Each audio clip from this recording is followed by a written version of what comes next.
স্বামী গো, স্বপ্নে দেখেছি আব্বাজানকে। আব্বাজান বলছে ওনার সাথে ইফতার করব, আপনার সাথে সেহরি করব। আমি চিন্তা করলাম হাসান হুসাইন ছোট, ও স্বামী,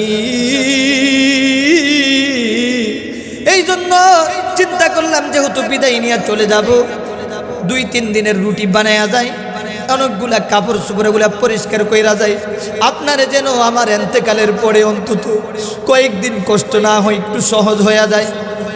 এই কথা বলার সাথে সাথেই হযরত আলী বুঝবার আর বাকি রইল না। হযরত আলীর চক্ষু বেয়ে বেয়ে পানি পড়ে। প্রাণের স্ত্রী কি বললা রাসূলুল্লাহ সাল্লাল্লাহু আলাইহি ওয়াসাল্লাম, যেহেতু তোমার সাথে স্বপ্নে দেখা দিয়েছে, এই স্বপ্ন মিথ্যা হতে পারে না। ও স্ত্রী, তুমি আমার সংসারে আসার পর থেকে ঠিক মতো তোমাকে কোনোদিন খাবার দিতে পারি নাই। তুমি কষ্টের পরে কষ্ট করছো, অনেক কষ্ট পাইছো। এর স্ত্রী তুমি হইলা যার স্থান আল্লাহ তাআলার পরের স্থান, নবী আরবির স্থান, তার কন্যা। আমি তোমার উপযুক্ত ছিলাম না। আল্লাহ তাআলার হুকুমে, রাসূল আরবির দয়া মেহেরবানিতে, রাসূল আরবির সংকল্প, আল্লাহ তাআলার হুকুম, এই জন্য তোমাকে আমি পেয়েছি। এই বলে বলে কান্না করে ওইদিকে ফাতেমা বলে, স্বামী, আমি ঠিক মতো আপনার খেদমত করতে পারি নাই, আপনার জন্য খাবার দাবার ঠিক মতো রান্না করে খাওয়াইতে পারি নাই। জানি না আমাকে কিয়ামতের আদালত আসামি বানায়েন না। আমার জীবদ্দশায় আমার তো আর বেশি সময় বাকি নাই। আমাকে আপনি ক্ষমা করে দেন, আমাকে আপনি মাফ করে দেন। জীবনের তোরে আপনি আমার জন্য খুশি হয়ে যান। আদালতে মুহাশরে যেন আমাকে আসামি হয়ে যেন আল্লাহর কাঠগড়ায় দাঁড়াইতে না হয়। যখন দেখলো স্বামীও কান্দি, স্ত্রীও কান্দি অবস্থায় হাসান হুসাইন বাড়ির মধ্যে দৌড়ায় আসলো। আইসা দেখে মা কান্দে, বাবাও কান্দে, একজন একজনের কাছে মাপ চায়। হাই রে, সংসারের মধ্যে কত শান্তি, কত মহাব্বত, কত ভালোবাসা। ও দুনিয়ার মানুষ, সুপারস্টারের সংসার যদি মানতে হয়, হযরত আলী এবং ফাতেমার সংসারকে ফলো যদি করতে পারো, তাহলে বর্তমান জমানা তোমাদের সংসারের মধ্যে শান্তি ফিরে আসবে, ঠিক না বেঠি? উভয়জন যখন কান্না করে, ফাতেমা খেয়াল করলো যে সন্তানেরা আমাদের কান্না দেখে কান্দে। হাসানও ছোট, হুসাইনও ছোট। উভয় ভাইকে বলল, যাও যাও, তোমরা তোমার নানাজির রওজাতে যাও, কবরস্থানে যাও, নানাজির সাথে দেখা করে আসো। উভয় ভাই দৌড়ায় গেল। যায়া সব হাজিরা হজ করে, ইয়া রাসূলুল্লাহ, ইয়া হাবিবাল্লাহ, আল্লাহর নবীকে সালাম করে, সালাতু সালাম করে হাসান হুসাইন রওজার উপরে হাদিসের পাকে পড়লাম।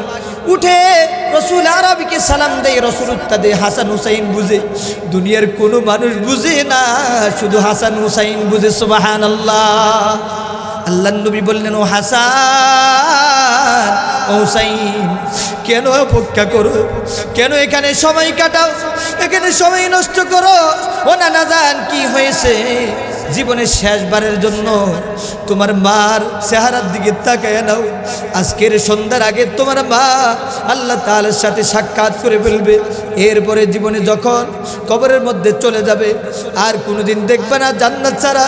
এই জন্য মার চেহারার দিকে যাইয়া তাকাও। আল্লাহু আকবার। হাসান হুসাইন ধরে বাড়িতে চলে গেলেন।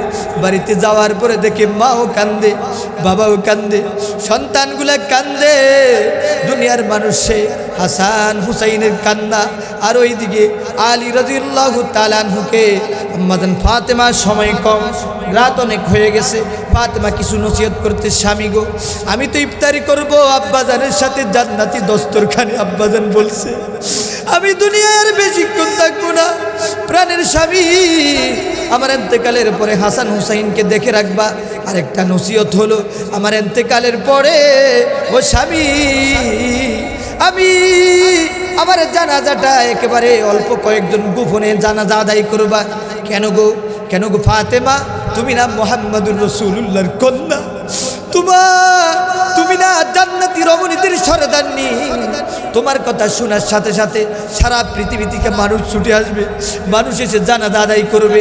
না গো না, প্রাণের স্বামী, খেয়াল করে শুনে নেন, এন্তেকালের পরেও পর্দার হিসাব করতে হয়। আমার ইন্তেকালের পরে আমি কতটুক লম্বা ছিলাম, কতটুক বড় ছিলাম, চিকন ছিলাম না মোটা ছিলাম, মানুষ যখন আসবে এটা খেয়াল করতে পারবে যে আমি নবীর কন্যাটা কতটুক লম্বা ছিল, কতটুক মোটা ছিল। আমার ইন্তেকালের পরেও যেন এটা যেন গোপন থাকে, এটা যেন পর্দা হয়। দুনিয়ার মানুষে হযরতে ফাতেমা আলী রাদিয়াল্লাহু তাআলা আনহুকে ওসিয়ত করলেন। হযরতে আলী রাদিয়াল্লাহু তাআলা আনহুকে ওসিয়ত করার পরে মাগরিবের পূর্বে রফিক আলার সাথে সাক্ষাৎ করে হযরতে ফাতেমা বিদায় নিয়ে চলে গেলে। ও দুনিয়ার মানুষ, এই জন্য বলতে চাই, দুনিয়াতে কত রমণী আসো, কত মা আসো, আমরা তো দুনিয়াতে জীবদ্দশায় পর্দা করি না, চোখের হেফাজত করি না, আমরা বডির হেফাজত করি না। হুন্না কাসিয়াতুন আইলাতুন মাইলাতুন মুমিলাতুন রুউসুন্না কাসনিমাতিল বুক। বর্তমান দেখা যায় এত পাতলা কাপড় পরে, শাড়ি পরে না মশারি পরে, এটা বুঝার কোনো কায়দা নাই, ঠিক না বেঠি? বিসমিল্লাহির রহমানির রহিম।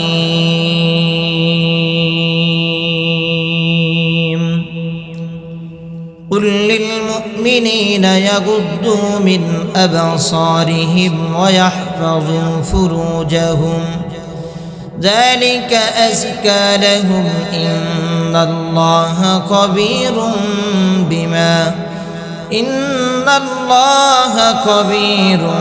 بما يصنعون.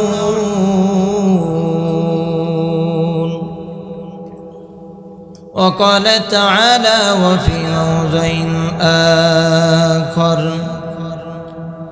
ألم نجعل الأرض مهادا. وقال تعالى إنما المؤمنون إخوة فأصلحوا بين أخويكم.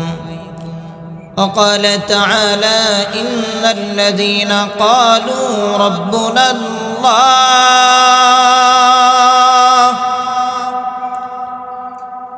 إن الذين قالوا ربنا الله ثم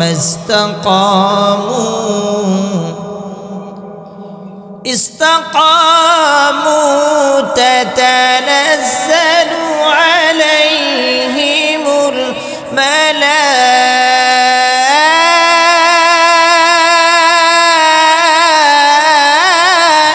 الملائكة. الله أكبر. ألا تخافوا ولا تحزنوا وأبشروا بالجنة التي كنتم توعدون.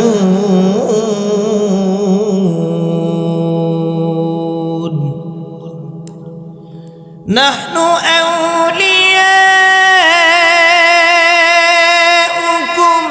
في الحياة الدنيا وفي الآخرة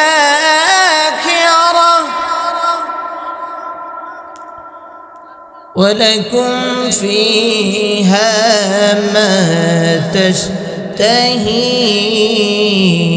أنفسكم ولكم فيها ما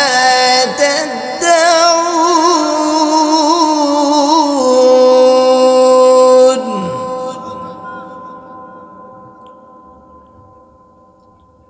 ولكم فيها ما تشتهي أنفسكم ولكم فيها ما تدعون.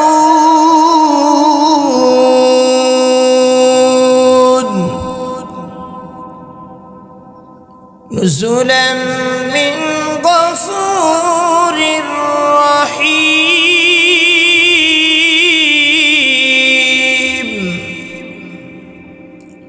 زور زور بلي سبحان الله.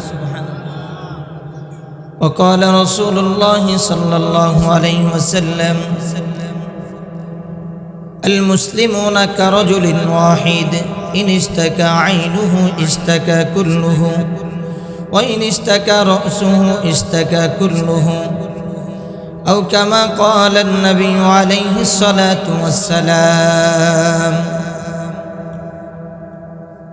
وقال تعالى في شان حبيبه ومحبوبه مخبرا وآمرا إن الله وملائكته يصلون على النبي يا أيها الذين آمنوا صلوا عليه وسلموا تسليما সবাই محبة زبان খুলে দরুদ ইব্রাহিম পড়ি اللهم صل على محمد وعلى آل محمد كما صليت على إبراهيم وعلى آل إبراهيم إنك حميد مجيد اللهم بارك على محمد وعلى آل محمد كما باركت على إبراهيم وعلى آل إبراهيم إنك حميد مجيد رب كعبة مادركي রসুল আরবি সাল্লাল্লাহু আলাইহি ওয়াসাল্লামের মাধ্যমে আল্লাহ জানিয়ে দিলেন আমরা যে শান্তি চাই, শান্তির জন্য কেউ আছে মাঠে দৌড়ায়, শান্তির জন্য কেউ আছে সম্পদের পিছনে দৌড়ায়, শান্তির জন্য কত মানুষ আছে নারীর পিছনে দৌড়ায়, ঠিক না বেঠিক?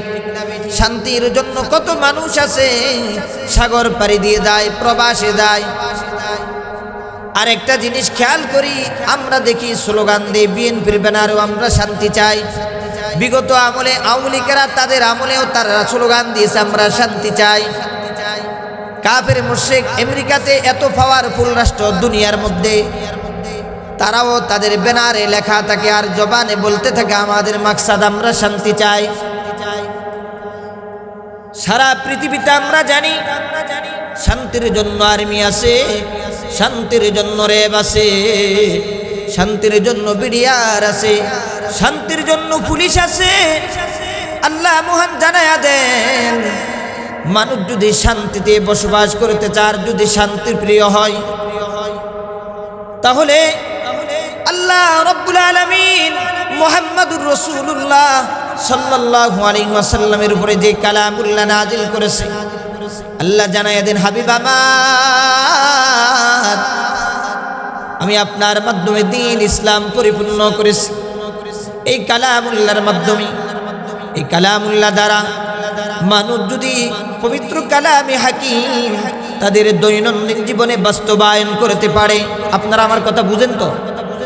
মানুষ যদি পবিত্র কালামে হাকিমকে তাদের ঘরে ঘরে বাস্তবায়ন করতে পারে, বাবা তার সন্তানের জীবনে যদি কালামে হাকিম বাস্তবায়ন করতে পারে, মা তার কন্যা সন্তানের জীবনে মাদ্রাসায় পড়াইয়া যদি আলেমা বানাইয়া কালামে হাকিম বাস্তবায়ন করতে পারে, ও দুনিয়ার মানুষ মেম্বার যদি তার গ্রামে গ্রামে কালামুল্লাহ বাস্তবায়ন করতে পারে, চেয়ারম্যান যদি তার গন্ডি এরিয়ার ভিতরে কালামে হাকিম বাস্তবায়ন করতে পারে, এমপি যদি তার থানায় কালামুল্লাহ বাস্তবায়ন করতে পারে, মন্ত্রী যদি তার এলাকায় কালামে হাকিম বাস্তবায়ন করতে পারে, আল্লাহ বলেন হাবিব আমার, তাহলে শান্তির জন্য আর্মি লাগবে না, শান্তির জন্য র্যাব লাগবে না, শান্তির জন্য বিডিআর লাগবে না, শান্তির জন্য পুলিশ লাগবে না। আমি আল্লাহ মহান প্রত্যেকের ঘরে ঘরে শান্তি পৌঁছায়া দিব। সুবহানাল্লাহ। বলে কিভাবে? ওই যে তেলাওয়াত করেছে, ইন্নাল্লাযীনা ক্বালু রাব্বুনাল্লাহ, যারা বলে আমাদের রব আল্লাহ, আর যারা পরে আমাদের রব আল্লাহ,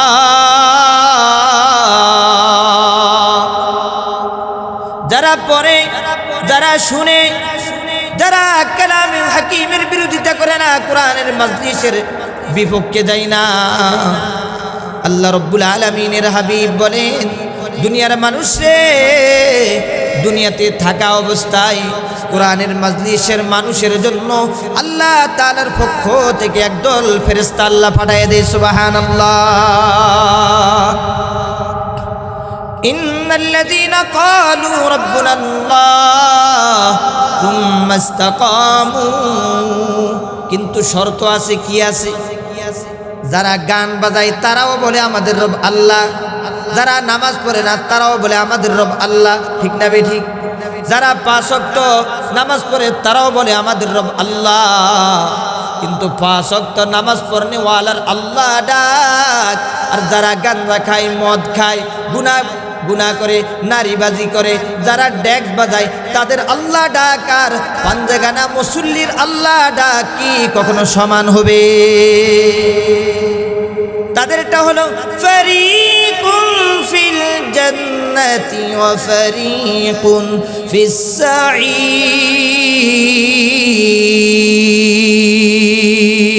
আল্লাহু আকবার।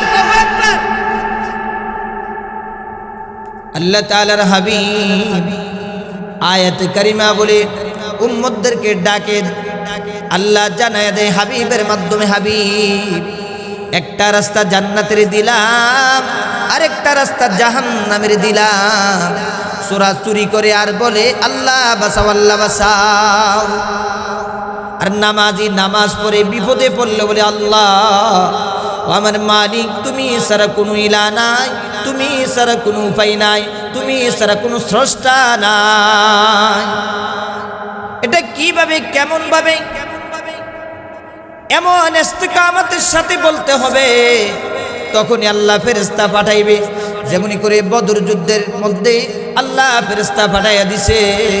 দুনিয়ার মানুষ খেয়াল করে শুনে নাও, সুম্মাস্তাকামু, আল্লাহকে আল্লাহ বলে ডেকেছি, আল্লাহকে স্বীকারোক্তি দিয়েছি, আমাদের বুকে গুলির আসার আগ পর্যন্ত মালিককে অস্বীকার যাব না। এই দেহে যতদিন পর্যন্ত রূহ আছে, যতদিন পর্যন্ত প্রাণ আছে, ততদিন পর্যন্ত রবের জমিনে রবের হুকুম কায়েমের জন্য আমরা চেষ্টা করে যাব, ঠিক না বেঠি?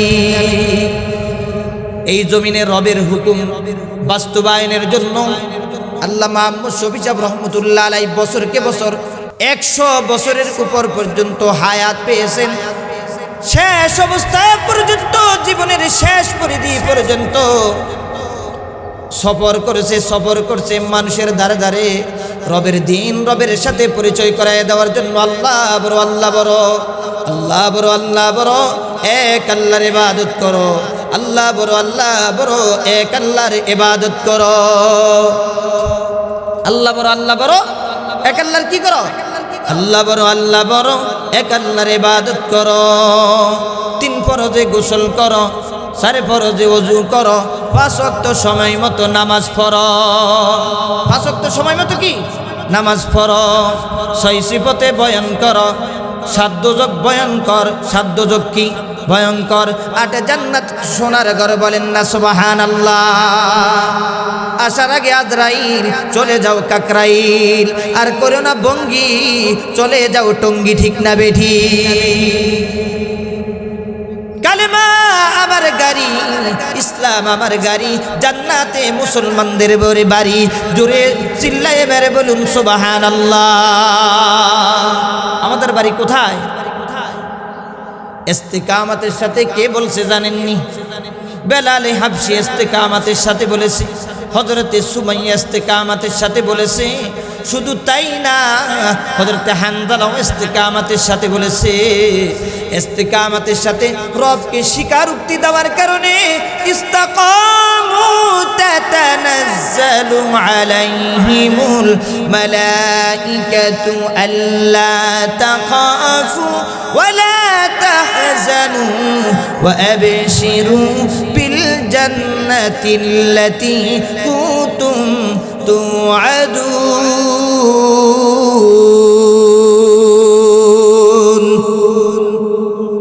ইস্তিকামতের সাথে বলার কারণে, দৃঢ়তা পোষণ করার কারণে অল্প সংখ্যক সাহাবী বদর প্রান্তে ওই অবস্থায় রবকে দিল থেকে মানার কারণে রব্বে কাবা আসমান থেকে ফেরেশতা পাঠাইয়া দিছে। একজন সাহাবী রাসূল আরবি সাল্লাল্লাহু আলাইহি ওয়াসাল্লামের সম্মুখে এসে বলতেছে, ইয়া রাসূলুল্লাহ, ইয়া হাবিবাল্লাহ, আল্লাহর রাসূল গো, ওই ময়দানের এই প্রান্ত থেকে আমহিল শব্দ শোনা যাচ্ছে। আল্লাহর নবী সাল্লাল্লাহু আলাইহি ওয়াসাল্লাম সাহাবীদেরকে বলতেছে, সাহাবীরা আমার, আল্লাহ পাক তোমাদের মেহনত, তোমাদের টার্গেট, তোমরা যে জান মাল দিয়ে তোমরা যে সব কিছু মালিকের জন্য উদার, মালিকের জন্য দেওয়ার জন্য ময়দানে বের হয়ে পড়েছো, এই জন্য আল্লাহ তাআলা জিবরাইল আমিনের নেতৃত্বে অসংখ্য অগণিত ফেরেশতা এই বদর প্রান্তে ফাটাইয়া দিছে। সুবহানাল্লাহ। আমহিল মানে হলো ফেরেশতা, বলে জিবরিল বলে আমহিল, অগ্রসর হও, অগ্রসর হও, অগ্রসর হও। এই জন্য যতদিন পর্যন্ত আল্লাহ ওয়ালা বললে আল্লাহ বলনে ওয়ালা লোক থাকবে, মামুনুল হক সাহেবের মতো লোক থাকবে, গুনুবি সাহেবের মতো লোক থাকবে, হারুন ইজহার সাহেবের মতো লোক থাকবে, ও দুনিয়ার মানুষ অতদিন পর্যন্ত এই বাংলার জমিন থেকে কালেমার পতাকাকে দাবানো কারো পক্ষে সম্ভব হবে না। কোন নাস্তিক, কোন মুরতাদ যদি মাঝে মাঝে বলে আল্লাহর বিরুদ্ধে বলে, নবীর বিরুদ্ধে বলে, এই মাদারসে কওমিয়াগুলা পাড়ায় পাড়ায় মহল্লায় মহল্লায় ইমাম মেহেদীর খানকা হিসেবে পরিচিত দুনিয়ার মানুষ এরা আবাবিলের মতো যখন ঝাঁপাইয়া পড়বে, কোন ফরাশক্তি, কোন তাগুত, আল্লাহর বিরুদ্ধে করনেওয়ালা কোন জাত, কোন খবিশ এই দুনিয়ায় টিকতে পারে নাই, পারা সম্ভব না। ঠিক না বেঠিক? আহমদ শফি সাহেবের এক ডাকে শাপলা চত্বরে 1 থেকে 1.5 কোটির মতো মানুষ উপস্থিত হয়ে গেছে। আপনারা তো জানেন নাকি জানেন না? তিনি যে একজন আল্লাহওয়ালা ছিলেন শেষমেশও জানাজা দ্বারা বোঝা গেছে। গেছে কি যায় নাই? কতজন মানুষ ছিল? কালের কণ্ঠ পত্রিকায় লেখে আল্লামা আহমদ শফি সাহেব রহমতুল্লাহ আলাইহির ইন্তেকালের পরে জানাজায় এত সংখ্যক মানুষ হয়েছে, কালের কণ্ঠ পত্রিকায় লিপিবদ্ধ আছে যে চতুর্দিকে 10 কিলোমিটার মানুষের সমাগম হয়ে গেছে। তাহলে এই মাদারসে কওমিয়াগুলা যতদিন থাকবে রে ভাই, ও যুবক, ও চট্টগ্রামের মুসলমান, গভীর মনোযোগ দিয়ে শুনো, তাহলে এই প্রতিষ্ঠানগুলা থেকে আজও আহমদ শফি সাহেব পয়দা হবে। ঠিক না বেঠিক? এই প্রতিষ্ঠানগুলা থেকে, মহিলা মাদ্রাসাগুলা থেকে আজও রাবিয়া বসরি পয়দা হবে, বাইজিদ মুস্তামির মতো সন্তানগুলা পয়দা হবে। ঠিক না বেঠিক? দুনিয়ার মানুষে খেয়াল করে শুনে নাও, এই ছোট ছোট প্রতিষ্ঠান থেকে বাইজিদ মুস্তামি এখন তো অনেক উন্নত, আলেম ওলামারা অনেক মেহনত করে। আপনারা কেউ কেউ অনেক সময় দল করতেন, পার্টি করতেন, যখন বুঝলেন আল্লাহ ছাড়া কোনো উপায় নাই, মালিক ছাড়া কোনো স্রষ্টা নাই, এই জমিনে এমন বয়ান, তাফসীরের আলোচনা, কোরআনের আলোচনা, এমন ছোট ছোট মাদ্রাসা আস্তে আস্তে বড় হয়ে গেছে এই জমিনে। এই জন্য এই জমিনের পাড়ায় পাড়ায় মহল্লায় মহল্লায় এখন এদিক সেদিক তাকাইলে শুধু জান্নাতের বাগান মাদারস দেখা যায়। ঠিক না বেঠিক? এটার জন্য তো সরকারিভাবে কোনো বরাদ্দ নাই। আছে? এটার হেফাজত করে মালিক আল্লাহ। কে করে? কে করে? আল্লাহ করে। আল্লাহ কোরআন নাজিল করছে, আল্লাহই মানুষের ভিতরে হেফাজত করে।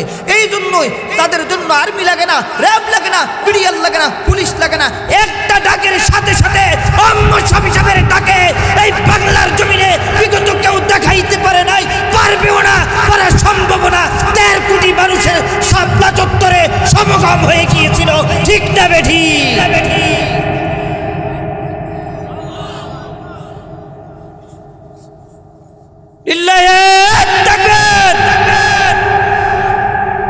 আমরা তো ভয় ভাই মনে হয়, তাকবীরের ধ্বনি দিতে হবে উঁচু আকারে। তাকবীরের ব্যাপারে বললেও হতভম্ব হয়ে যাবে। আমরা এখন ভয় পাই। আল্লাহকে বলছিলাম না, মোহাব্বত করতে হবে, ইস্তেকামাত। আজকে হাদির জানাজা দ্বারা প্রমাণ হলো, দলমত নির্বিশেষে তার ইন্তেকালের পূর্বে হাদিস থেকে প্রমাণ যে আমি হয়তো চলে যাইতে পারি। একজন সাধারণ মানুষ সত্য বলার কারণে, আলেমদেরকে অনুসরণ অনুকরণ করার কারণে আমি পড়েছি তার বংশের মধ্যে অনেক আলেম ওলামা বর্তমানও আছে। এক হাদি বুঝাইয়া দিল, কয়েক বছর আগে ইন্ডিয়ার মধ্যে মুস্কান নামক একটা মেয়ে যখন তাকে মালাউনেরা গিরিয়ে ফেলেছে হেজাব পরার কারণে, এক মুস্কান যখন তাকবীরের ধ্বনি দিয়েছে পুরা পৃথিবীকে কাঁপিয়ে দিয়েছে। ঠিক না বেঠিক? আমরা প্রত্যেকে এক হাদির ইন্তেকালের দ্বারা এটা দাবায়া দেওয়া সম্ভব না। মালিকের মহব্বত যাদের ভিতরে থাকবে, যারা পরিমাণ ওই হাদির জানাজার মধ্যে লক্ষ লক্ষ মানুষের উপস্থিতি দ্বারা বোঝা যায় প্রত্যেকটা ঘরে ঘরে এক একজন সন্তান হাদি, ঠিক না বেঠি? আপনারা খুশি না বেদা? সাউন্ড কিন্তু কমায় দিয়েন না। গরম পানি আনতে বলছিলাম। দুনিয়ার মানুষ খেয়াল করে শুনে নাও,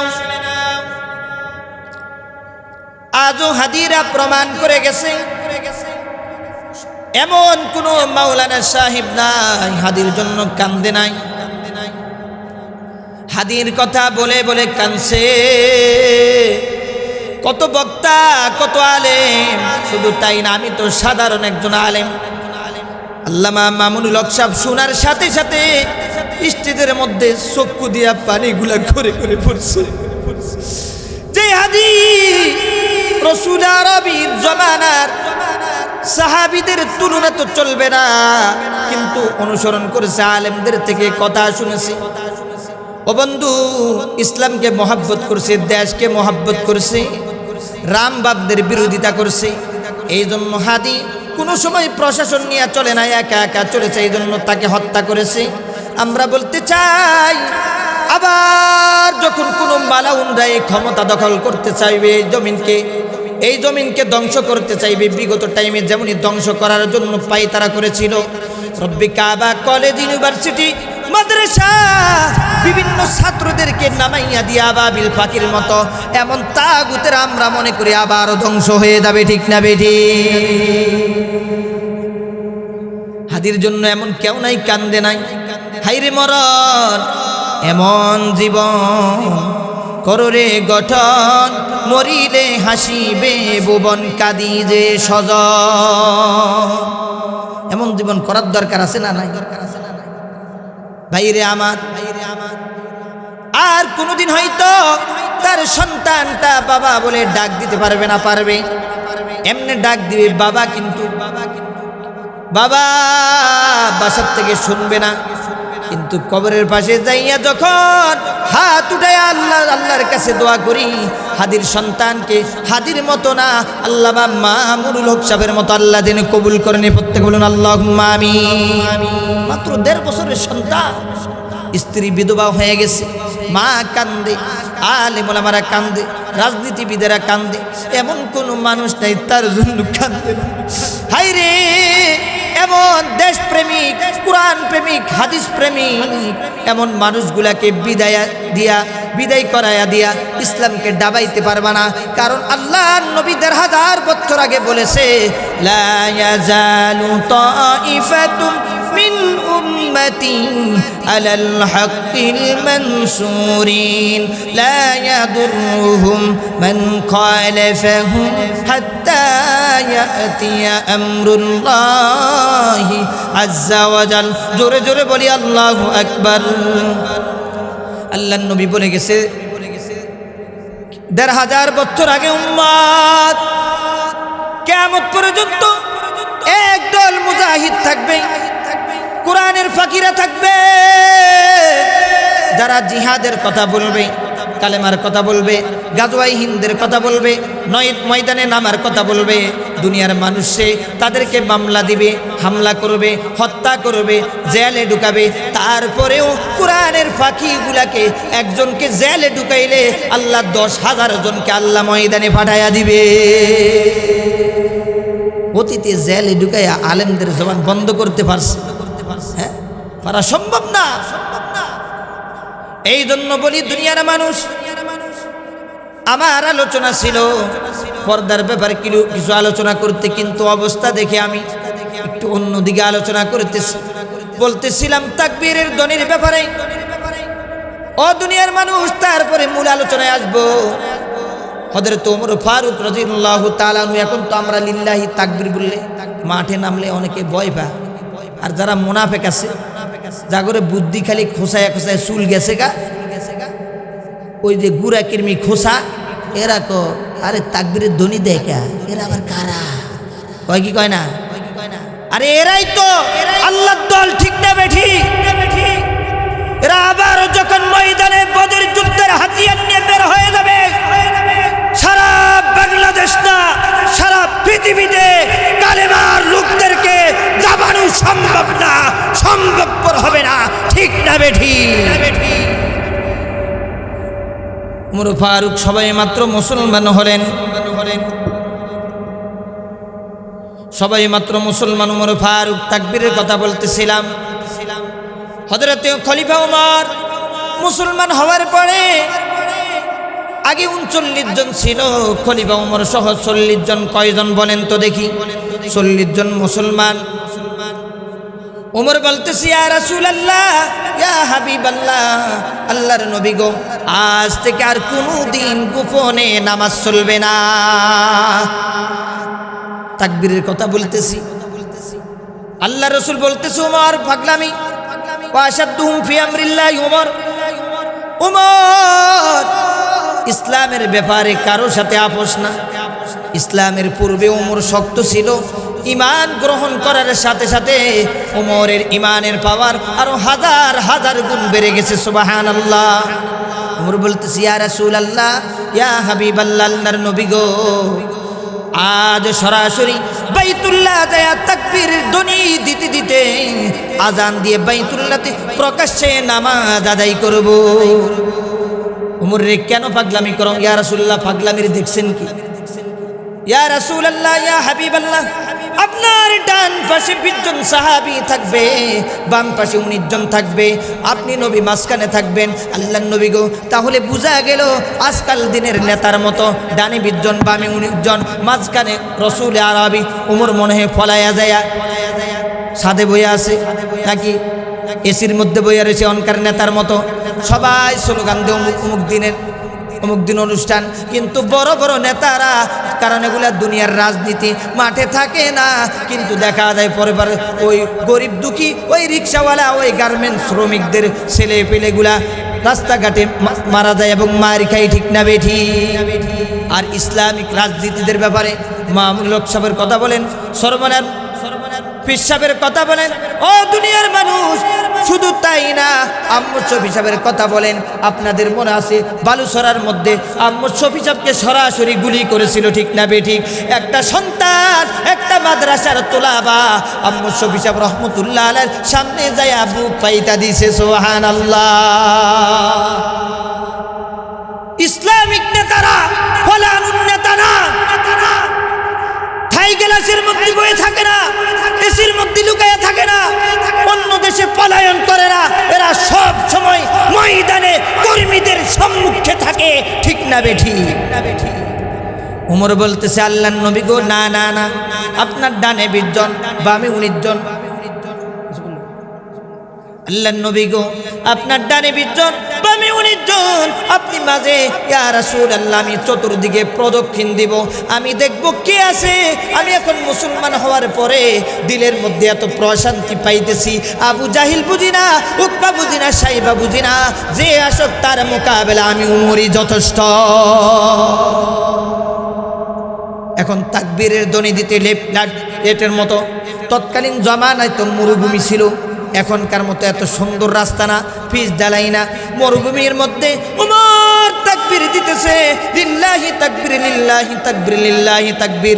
সাহাবীদের ঈমানি গর্জন শুরু হয়ে গেছে, আল্লাহর নামের ধ্বনি, আল্লাহর নামের ধ্বনি দিতে দিতে বাইতুল্লাহি এমন জোরে তাকবীর দিলেন, লিল্লাহি তাকবীর, এমন জোরে তাকবীর দিলেন, চতুর্দিকে ভূমিকম্পের মতো কম্পন সৃষ্টি হয়ে গেল। হঠাৎ করে আবু জাহিল্লা বাড়ি থেকে বের হয়ে গেছে, একটা দৌড় দিছে, কিরে এতদিন কোনোদিন বাইতুল্লাহতে তাকবীর এত দূরের ধ্বনি শুনি নাই, এখন কি আবার আওয়াজ দিল? সামনে দেখতেছে চতুর্দিকে 40 জন, 19 জন, 39 জন, রসুল সহ 40 জন, উমর সহ 41 জন। আর উমর চতুর্দিকে প্রদক্ষিণ দিচ্ছে নাঙ্গা তরবারি নিয়া। আবু জাহিল্লা দৌড় দিয়া দৌড়ের গতিটা থামাইয়া দিছে। আল্লাহু আকবার। ওমর বলতেছে, আবু জাহিল্লা, এতদিন আমি তোদের পক্ষে ছিলাম, মুহাম্মাদের পায়ে কদমে মস্তক ঝুলাইয়া আল্লাহকে বিশ্বাস করে সাপোস নাই, এক কদম আগাবি, এই তরবারি তোর মাথা দেহ থেকে বিচ্ছিন্ন করে দিবে, বিচ্ছিন্ন করে দিবে। লিল্লাহি তাকবীর। একটু জিকির করি, লা ইলাহা ইল্লাল্লাহ।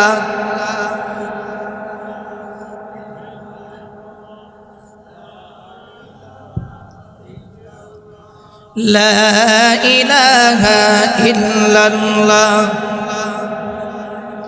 বহু দূরে মদিনা, কেমনে যাব জানি না।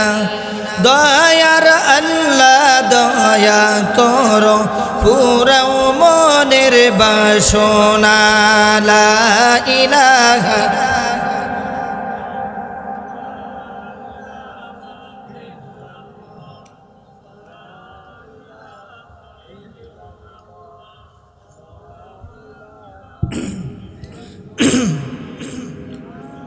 লা ইলাহা ইল্লাল্লাহু মুহাম্মাদুর রাসূলুল্লাহ। সকলে বলি সাল্লাল্লাহু আলাইহি ওয়াসাল্লাম। আমাদের আকাবির যারা চলে গেছে, এক একজন আকাশের নক্ষত্রের মতো। বিজাতিদের বিরুদ্ধে কোনো আপোষ নাই, কাফেরদের বিরুদ্ধে কোনো আপোষ নাই, আল্লাহ আল্লাহ রসুলের শত্রুদের বিরুদ্ধে কোনো আপোষ চলবে। কিন্তু দেখা যায় তাদের জন্য তাদের এন্তেকালের পরেও তাদের জানাজা, তাদের চলাফেরা, তাদের প্রতিষ্ঠান, তাদের দাওয়াত দ্বারা বোঝা যায় তাদের জীবন জিন্দেগি, তাদের মরণটাও সার্থক হয়েছে, ঠিক না বেঠি? কিন্তু আমরা, আমাদের অবস্থা, মরতে তো হবে একদিন, দুনিয়ায় আজীবন থাকবো না। ও দুনিয়ার মানুষ, আমি আপনি আজীবন দুনিয়ায় থাকবো? আজীবন থাকবে না। রসুল আরবি চলে গেছে, রসুল আরবির কন্যা চলে গেছে। ও দুনিয়ার মানুষ, আম্মাজান আয়েশা চলে গেছে, ফাতিমাতুজ জোহরা চলে গেছে, আমাদের আকাবির অনেকে চলে গেছে। আমরাও এই দুনিয়াতে আজীবন থাকবো না। রাত অনেকক্ষণ হয়ে গেছে, একটু মা বোনদের জন্য ওই একটা ওয়াকিয়া বলবো, ওই ওয়াকিয়ার মধ্যে একটু পর্দারও আলোচনা ইঙ্গিত দিব, কারণ ওই ব্যাপারে আয়াতে কারিমা তেলাওয়াত করেছি। আজকের পরিস্থিতি দেখে এই জন্য আমি এই দিকে একটু ভিন্ন লাইনে আলোচনা করেছিলাম। এখন একটু 15 মিনিট আলোচনা করে তারপরে দোয়ার মধ্যে আমরা চলে যাব। কেউ দোয়া না করে আমরা যাব না ইনশাআল্লাহ। সকলে বলি, দুনিয়ায় আজীবন আমরা কেউ থাকবো না। গত 2 সপ্তাহ আগে ওই যে গাইবান্ধা দেখেছিলেন, একজন বক্তা আলোচনা করতে করতে কত সুন্দর মরণ, হাইরে সাজদার মধ্যে মাওলার দিদারের মধ্যে মরণ, হাইরে মরণ কোরআন তেলাওয়াতের মধ্যে মরণ। এই জন্য বলি, আজও সেই কোরআন আছে, হাদিস আছে, সেই ঈমান আর মানুষে নেই। আজও সেই কোরআন আছে, হাদিস আছে, সেই ঈমান আর মানুষে নেই। আজও সেই কোরআন আছে, হাদিস আছে, সেই ঈমান আর মানুষে নেই।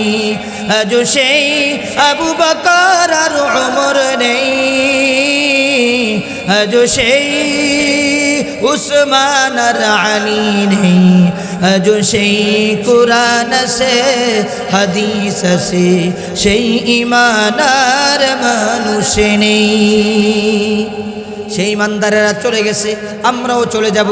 ওই ইমানদারেরা চলে যাওয়ার পরেও যে অবস্থা কেমন হয়, সংসারের মধ্যে কেমন হতে হবে, পরিবারের মধ্যে কেমন হতে হবে, এমন একটা জ্বলন্ত প্রমাণ হযরতে আম্মাজান ফাতেমাতুজ জোহরা রাদিয়াল্লাহু তাআলা আনহা তার জিন্দেগীর মধ্যে রেখে গেছে। আম্মাজান ফাতেমা রাদিয়াল্লাহু তাআলা আনহা শেষ পরিস্থিতি যখন দুনিয়া থেকে বিদায় নিয়ে চলে যাবে, ও মা, ও বোনেরা, ও চট্টগ্রামের মুসলমানেরা বিভিন্ন বিল্ডিং থেকে, মাদ্রাসা থেকে, বিভিন্ন ছাদ থেকে কান পেতে শুনে রাখো। এখনো অনেক রাত হয়েছে, ঠিক আছে, কিন্তু অনেকে বাড়ির মধ্যে স্টার জলসা চালানো বন্ধ হয় নাই, মোবাইল টিপা বন্ধ হয় নাই, গেম চালানো বন্ধ হয় নাই। ওই অবস্থায় যদি মালাকুল মউত আসে, কিয়ামতের আদালতে তুমি রবের দরবারে কি হিসাব দিবা, ঠিক না বেঠি? আর জান্নাতের বাগানে যারা আসো, আল্লাহ রব্বুল আলামিনের ফেরেশতারা চতুর্দিকে বেষ্টনী দিয়ে আছে। ওই ফেরেশতারা কিয়ামতের আদালতে আমাদের জন্য সাক্ষী হয়ে যাবে, ঠিক না বেঠি? এই জন্য তাতানাজ্জালু আলাইহিমুল মালাইকা, যারা বলে আমাদের রব আল্লাহ ইস্তিকামাতের সাথে, দৃঢ়তার সাথে সাহাবী আজমাইনদের মতো, তাদের জন্য আল্লাহ আসমান থেকে ফেরেশতাদের জামাত পাঠাইয়া দিয়েছেন। সুবহানাল্লাহ। আল্লাহর পক্ষ থেকে তারা কোরআনের ভাষায় আল্লাহ তাআলা বলেন, বলো যারা আমি রবকে ডেকেছো তাদের কোনো ভয় নাই, তাদের কোনো চিন্তা নাই। জোরে জোরে বলে সুবহানাল্লাহ। হযরতে ফাতেমাতুজ জোহরা রাদিয়াল্লাহু তাআলা আনহা দুনিয়া থেকে যখন বিদায় নিয়ে চলে যাবে, মা বোনদের কি জন্য আজকে একটু শেষ আলোচনা। যুবকেরা, মুরব্বী বাবাজিরা, যারা যাদের মা বোনেরা আশেপাশে নাই, বাড়িতে যাইয়া নসিহত করবেন কেমনই করে সংসারের মধ্যে বলতে হয়, সংসার কেমনই করে চালাইতে হয়, স্বামীর সাথে কেমন ব্যবহার করতে হয়, এন্তেকালের পরেও পর্দার ব্যাপারে, আর দুনিয়াতে তাহলে পর্দা কেমন করা লাগবে, এই ওয়াকিয়াটা বললে আপনারা বুঝতে পারবেন। আম্মাজান ফাতেমা রাদিয়াল্লাহু তাআলা আনহা রাত্রবেলা ঘুমাইছে, গভীর রাত, দয়ার নবী, মায়ের নবী মুহাম্মদুর রাসূলুল্লাহ সাল্লাল্লাহু আলাইহি ওয়াসাল্লাম রাত্রবেলা স্বপ্নে যোগ উপস্থিত হয়ে গেলেন। মারে, ও মা, তুমি এখন সেহরি খাইবা আলী রাদিয়াল্লাহু তাআলা আনহুর সাথে, আলীর সাথে, আমার জামাতার সাথে। ও মা, ইফতার করবা আমি নবীর সাথে। সুবহানাল্লাহ। স্বপ্নটা দেখার পরে ফাতেমা রাদিয়াল্লাহু তাআলা আনহার ঘুমটা ভেঙে যায়। হযরতে ফাতেমা গভীর রজনীতে উঠে যায়, তাহাজ্জুদে দাঁড়ায়া যায়। ওয়ামিনাল লাইলি ফাতাহাজ্জাদ বিহি নাফিলাতাল লাক আসা আন ইয়াবআসাকা রাব্বুকা মাকামান মাহমুদা। হযরতে ফাতেমা শেষ করে দিচ্ছি। ফাতেমা বলতেছেন, ঘুম থেকে ওঠার পরে তাহাজ্জুদ নামাজ আদায় করলেন। তাহাজ্জুদ পরে হযরতে আলী কারামাল্লাহু ওয়াজহুর সাথে সেহরি খাইলেন। যখন ফজরের আযান হয়ে গেল, হযরতে আলী মসজিদে নববীতে নামাজ আদায়ের জন্য চলে যায়। হযরতে আলী চলে যাওয়ার পরে ফাতেমা জায়নামাজে দাঁড়াইয়া নামাজ আদায় করলেন, সুন্নত আদায় করলেন, ফরজ আদায় করলেন। আদায়ের পর তারপরে ফাতেমা অনেকগুলা খামির মাখলেন, অনেকগুলা রুটি বানানোর জন্য অনেকগুলা কাপড় চোপড় ভিজাইলেন। এর কারণ হলো আল্লাহর রাসূল যেই জায়গায় আমাকে খাবারের মধ্যে দেখাইছে, স্বপ্নের মধ্যে দেখাইছে, বুঝা গেল আমি ফাতেমা মাগরিবের পূর্বে রফিকে আলার সাথে সাক্ষাৎ করে ফেলবো। আল্লাহু আকবার। হযরত আলী রাদিয়াল্লাহু তাআলা আনহু মসজিদ থেকে এসে দেখে, প্রতিদিন দেখতো এমন কোনো দিন নাই বিবাহ শাদী হওয়ার পরে হযরতে ফাতেমাকে এসে মসজিদ থেকে যাই নামাজে দেখে নাই। প্রতিদিনে দেখতো ফাতেমা একটাই তাসবিহ পড়ে, একটাই কোরআন তেলাওয়াত করে, না হলে শাস্তের নামাজ পড়ে, এশরাক নামাজ পড়ে, নফল নামাজ পড়ে বা কোরআন তেলাওয়াত করতে থাকে। আজকে দেখতেছে যাই নামাজের মধ্যে ফাতেমা না। হঠাৎ করে যখন দেখলেন ফাতেমা নাই, বাড়ির বিভিন্ন জায়গায় খেয়াল করলেন, দেখলেন হযরতে ফাতেমা এক পাত্রের মধ্যে অনেকগুলা খামির। ফাতেমা গো, কেন এতগুলা খামির ধরলা? ও ফাতেমা, প্রতিদিন তোমাকে যাই নামাজে দেখি তেলাওয়াত অবস্থায় বা নামাজ অবস্থায়। ও ফাতেমা বিবি রে, ও বিবি, কেন আজকে এতগুলা খামির ধরলা? আবার একটা পাত্রে কেন এতগুলা কাপড়গুলা ভিজাইলা? এত কষ্ট কেন করছো? স্বামী গো, প্রাণের স্বামী, আজকে রাত্রবেলা তাহাজ্জুদের টাইমে আমি খাবারের মধ্যে দেখলাম ইয়া রাসূলুল্লাহ ইয়া হাবিবাল্লাহ, আল্লাহর নবী সাল্লাল্লাহু আলাইহি ওয়াসাল্লাম আমার সাথে সাক্ষাৎ করেছে। আর বলেছি, মারে ও মা, আমি না বলেছিলাম সর্বপ্রথম তুমি আমার সাথে সাক্ষাৎ করবা? ও মা, সেহরি খাইবা তোমার স্বামী আলীর সাথে, যে আলী হলো মদিনার ইলমের দরজা। আনা মাদিনাতুল ইলম ওয়া আলীকুম বাবুহা। এত ইলমের অধিকারী হওয়ার পরেও ফাতেমার সাথে কেমন ব্যবহারের সামনে দেখবে? ও চট্টগ্রামের মুসলমান, খেয়াল করে শুনো, দিলের কান দিয়ে শুনে নাও। আজকে হয়তো এইটা কারো কারো জন্য শেষ নসিহা হতে পারে, ঠিক না বেঠি? ফাতেমাকে বলার পরে ফাতেমা বলতেছে, স্বামী গো, স্বপ্নে দেখেছি আব্বাজানকে, আব্বাজান বলছে ওনার সাথে ইফতার করবো, আপনার সাথে সেহরি করবো। আমি চিন্তা করলাম হাসান হুসাইন ছোট, ও স্বামী, এই জন্য চিন্তা করলাম যেহেতু বিদায় নিয়ে চলে যাব, 2-3 দিনের রুটি বানায়া যায়, অনেকগুলা কাপড় চোপড়গুলা পরিষ্কার কইরা যায়, আপনারে যেন আমার এন্তেকালের পরে অন্তত কয়েকদিন কষ্ট না হয়, একটু সহজ হয়ে যায়। এই কথা বলার সাথে সাথেই হযরত আলী বুঝবার আর বাকি রইল না। হযরত আলীর চক্ষু বেয়ে বেয়ে পানি পড়ে। প্রাণের স্ত্রী, কি বললা? রাসূলুল্লাহ সাল্লাল্লাহু আলাইহি ওয়াসাল্লাম যেহেতু তোমার সাথে স্বপ্নে দেখা দিয়েছে, এই স্বপ্ন মিথ্যা হতে পারে না। ও স্ত্রী, তুমি আমার সংসারে আসার পর থেকে ঠিক মতো তোমাকে কোনোদিন খাবার দিতে পারি নাই। তুমি কষ্টের পরে কষ্ট করছো, অনেক কষ্ট পাইছো। এর স্ত্রী, তুমি হইলা যার স্থান আল্লাহ তাআলার পরের স্থান, নবী আরবির স্থান, তার কন্যা। আমি তোমার উপযুক্ত ছিলাম না। আল্লাহ তাআলার হুকুমে, রাসূল আরবির দয়া মেহেরবানিতে, রাসূল আরবির সংকল্প, আল্লাহ তাআলার হুকুম, এই জন্য তোমাকে আমি পেয়েছি। এই বলে বলে কান্না করে ওইদিকে ফাতেমা বলে, স্বামী,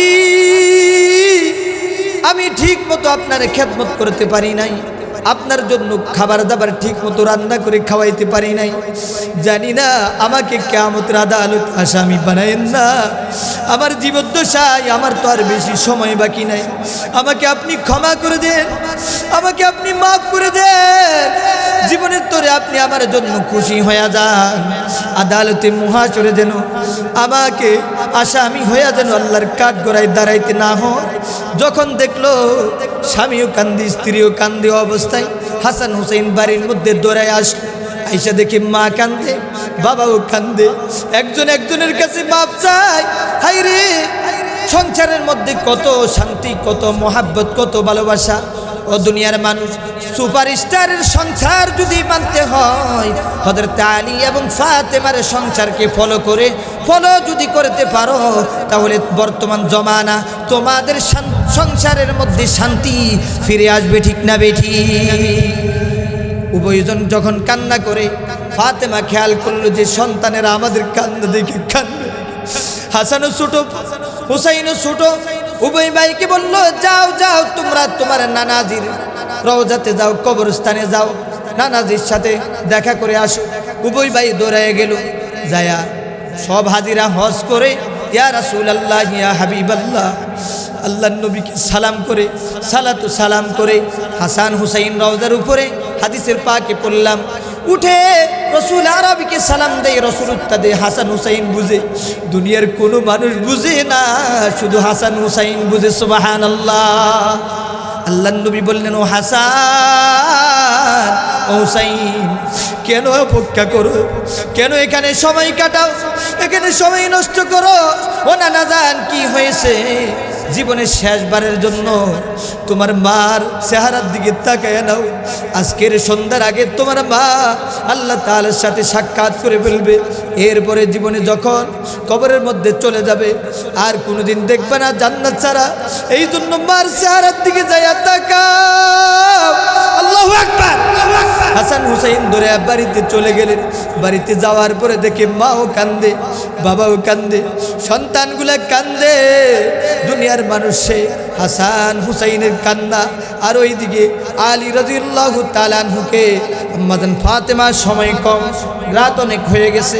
ফাতেমা কিছু নসিহত করতে, স্বামী গো আমি তো ইফতারি করব আব্বাজানের সাথে জান্নাতি দস্তরখানে। আব্বাজান বলছে আমি দুনিয়ায় আর বেশিক্ষণ থাকবো না, প্রাণের স্বামী আমার এন্তেকালের পরে হাসান হুসাইনকে দেখে রাখবা। আরেকটা নসিহত হলো আমার এন্তেকালের পরে ও স্বামী আমি আমার জানাজাটা একেবারে অল্প কয়েকজন গোপনে জানাজা আদায় করবা। কেন গো কেন গো ফাতেমা, তুমি না মুহাম্মাদুর রাসূলুল্লাহর কন্যা, তুমি না জান্নাতি রমণীদের সরদারনি। তোমার কথা শোনার সাথে সাথে সারা পৃথিবী থেকে মানুষ ছুটে আসবে, মানুষ এসে জানাজা আদায় করবে। না গো না, প্রাণের স্বামী খেয়াল করে শুনে নেন, এন্তেকালের পরেও পর্দার হিসাব করতে হয়। আমার এন্তেকালের পরে আমি কতটুক লম্বা ছিলাম, কতটুক বড় ছিলাম, চিকন ছিলাম না মোটা ছিলাম, মানুষ যখন আসবে এটা খেয়াল করতে পারবে যে আমি নবীর কন্যাটা কতটুক লম্বা ছিল, কতটুক মোটা ছিল। আমার এন্তেকালের পরেও যেন এটা যেন গোপন থাকে, এটা যেন পর্দা হয়। দুনিয়ার মানুষে হযরতে ফাতেমা আলী রাদিয়াল্লাহু তাআলা আনহুকে ওসিয়ত করলেন। হযরতে আলী রাদিয়াল্লাহু তাআলা আনহুকে ওসিয়ত করার পরে মাগরিবের পূর্বে রফিক আলার সাথে সাক্ষাৎ করে হযরতে ফাতেমা বিদায় নিয়ে চলে গেলে। ও দুনিয়ার মানুষ, এই জন্য বলতে চাই দুনিয়াতে কত রমণী আসো, কত মা আসো, আমরা তো দুনিয়াতে জীবদ্দশায় পর্দা করি না, চোখের হেফাজত করি না, আমরা বডির হেফাজত করি না। হুন্না কাসিয়াতুন আইলাতুন মাইলাতুন মুমিলাতুন রুউসুন্না কাসনিমাতিল বুক। বর্তমান দেখা যায় এত পাতলা কাপড় পরে, শাড়ি পরে না মশারি পরে, এটা বুঝার কোনো কায়দা নাই, ঠিক না বেঠি? চোখের হেফাজত তো দূরের কথা, আমি তেলাওয়াত করেছিলাম কুল্লিল মুমিনিনা ইয়াগুদ্দু মিন আবসারিহিম ওয়া কুল্লিল মুমিনাতি ইয়াগুদ্দুনা মিন আবসারিহিন্না ওয়া ইয়াহফাজনা ফুরুজাহুন্না। আল্লাহ তাআলা উভয় আয়াতে কারিমায় সর্বপ্রথম মুমিনদেরকেও বলছে, মুমিন মুসলমানদেরকেও বলছে, মুমিনাত নারীদেরকেও বলছে, সর্বপ্রথম তোমরা তোমাদের চক্ষুর হেফাজত করো, তোমরা তোমাদের নারীরা তোমাদের বডির হেফাজত করো, তোমাদের শরীরের যত সৌন্দর্য জিনিসগুলো আছে প্রকাশমান, হাতের কবজি বা পায়ের গোড়ালি এতটুক সারা। আর যদি ফিতনার আশঙ্কা থাকে তাকওয়া যদি অবলম্বন করো, এগুলোও ডাকার দরকার আছে, ঠিক না বেঠি? আর এখন দেখা যায় বোরকা নামের ফ্যাশন হয়ে গেছে, মডেলিংয়ের মতো চলে। আর কিছু যুবক আছে এমন অবস্থা যে দেখছি এক দেখাতে অন্তত শহীদ হয়ে যায়, আছে না? না মাগো ও মা, আজ সময় নেই, অন্য সময় আল্লাহ যদি কবুল করে তাহলে বিস্তারিত আলোচনা করতে পারবো। আল্লাহ তাআলা আমাদের সকলকে, আমাদের মাদেরকে, আমাদের কন্যাদেরকে, আমাদের বোনদেরকে দুনিয়ার মানুষে ফাতেমার মতো এন্তেকালের পরে না, শুধু এন্তেকালের পূর্বেও আম্মা জান আয়েশা বলেন পর্দার আয়াত যখন নাজিল হয়, ওই পর্দার আয়াত নাজিল হওয়ার পর কোনো এক গাজওয়াতে, কোনো এক যুদ্ধে আল্লাহ নবী সাল্লাল্লাহু আলাইহি ওয়াসাল্লাম লটারি দিলেন। লটারিতে আমার নাম উঠে গেল। প্রতিমধ্যে যুদ্ধে গেলাম, যুদ্ধ থেকে আসার মুহূর্তে হঠাৎ করে আমার তাবু স্থাপন হলো রেস্ট নেওয়ার জন্য। সাহাবীরা সবাই রেস্ট নিল, আমারও ইস্তেনজার প্রয়োজন হলো। বুখারীতে রওয়ায়াত এসেছে, আমি তখন ইস্তেনজার জন্য গেলাম। আমি ইস্তেনজার জন্য যাওয়ার পরে আমি এত পাতলা ছিলাম, আম্মা জান আয়েশা বলেন এই অবস্থাও খেয়াল করবেন, যারা বলে বোরকা পরবো কিন্তু চেহারা পর্দা করব না, এই শুধু ওয়াকিয়ার অংশটা বললে বুঝতে পারবেন। আম্মা জান আয়েশা ইস্তেনজার জন্য গেলাম, এসে দেখি ওই উটের মধ্যে পিঠে একটা পালকি, আর আমি এত পাতলা থাকার কারণে সাহাবীরা বুঝতে পারে না আমি পালকির ভিতরে আসি কিনা। আমাকে নিয়ে গেল। আসার পথে যখন ইস্তেনজার থেকে এসে দেখতেছি সাহাবীরাও নাই, নবী আরবিও নাই, উটও নাই, কেউ নাই। আমি কি করলাম, পর্দা সহকারে ওই জায়গার মধ্যে বসে গেলাম। হঠাৎ করে আমার ঘুম চলে আসলো। ঘুম আসার মধ্যে ওই আসার পর আমি ঘুমাইয়া গেলাম, কারণ আমাকে যখন খুঁজতে আসবে এই জায়গাতে সর্বপ্রথম আসবে, এই জন্য আমি এই জায়গা থেকে নড়ি নাই। আমি এই জায়গা থেকে যখন নড়ি নাই, ঘুম যখন আমার চলে আসলো, কিছুক্ষণ পরে হযরতে সাফওয়ান রাদিয়াল্লাহু তাআলা আনহু আসলেন। এসে দেখেন হঠাৎ করে আমার মতো, কারণ আমি তো আবৃত করা, হয়তো ঘুমের মধ্যে মনের অগোচরে চেহারা একটু ফাঁকা থাকতে পারে, আমি শোয়ার মধ্যে ছিলাম। হযরতে সাফওয়ান দূর থেকে দেখে তাড়াতাড়ি বলে ফেললেন ইন্না লিল্লাহি ওয়া ইন্না ইলাইহি রাজিউন। কয়টা একবার মাত্র বলছে হযরতে সাফওয়ান, আমাকে কেন কিভাবে চিনতে পারছে? পর্দার আয়াত নাজিল হওয়ার আগে হযরত সফওয়ান রাদিয়াল্লাহু তাআলা আনহু আমাকে দেখেছিল, এই জন্য আমি তো একটু পাতলা ছিলাম, এই জন্য বুঝতে পেরেছে এই জায়গার মধ্যে আয়েশা ছাড়া আর কেউ না, রাসূলুল্লাহ সাল্লাল্লাহু আলাইহি সাল্লামের স্ত্রী ছাড়া আর কেউ না। আমি যখন ইন্না লিল্লাহির আওয়াজ শুনলাম, পূর্বে যখন পর্দার আয়াত নাজিল হওয়ার আগে আমিও সফওয়ানকে দেখেছিলাম, সফওয়ানের কণ্ঠ বা সাহাবীদের কণ্ঠের আওয়াজের সাথে সাথে যখন পুরুষের কণ্ঠের আওয়াজ শুনলাম, আমার যে চেহারা পর্দাটা ঘুমের কারণে সরে গেছে, আমি তাড়াতাড়ি চেহারাটা দেখে নিয়েছি। সুবহানাল্লাহ। যারা বলে বোরকা পরবো, ড্যান্সিং করব, কিন্তু চেহারা ডাকবো না, বোঝা গেল তারা কোরআন হাদিস মানে না, ঠিক না বেঠিক? বন্ধুরে, আজ এমন তিনি মাহফিলগুলোতে আসলে অন্য সময় আল্লাহ যদি তৌফিক দেয় তাহলে বিস্তারিত আলোচনা করা যাবে। বন্ধু, আজ থেকে মা বোনদেরকে বলবো, আম্মা জান আয়েশা যদি রসুলের স্ত্রী হয়া যদি পর্দা করতে পারে, যার মর্যাদা অনেক বেশি, তাহলে তুমি আমি নামাজের খবর নাই, রোজার খবর নাই, ইবাদতের খবর নাই। পর্দা ফরজ, নামাজও কাজা করা যাবে, কিন্তু পর্দা কাজা করা সম্ভবপর না, ঠিক না বেঠিক? আল্লাহ তাআলা আমাদের সকলকে যতটুকু আলোচনা করা হয়েছে উক্ত আলোচনা অনুযায়ী মাগরিবের পর থেকে বা দিন থেকে শুরু করে এই পর্যন্ত যত ওয়াইজগণ, যত মুফাসসিরিন এই মাদ্রাসার অক্লান্ত পরিশ্রমে সব আলেম ওলামারা ঐক্যবদ্ধভাবে এত সুন্দর জান্নাতের বাগান উপহার দিয়েছে, কিয়ামতের আদালতে দেখবেন এই জান্নাত, এই বাগানটা আমাদের জন্য নাজাতের জরিয়া হবে, ঠিক না বেঠিক?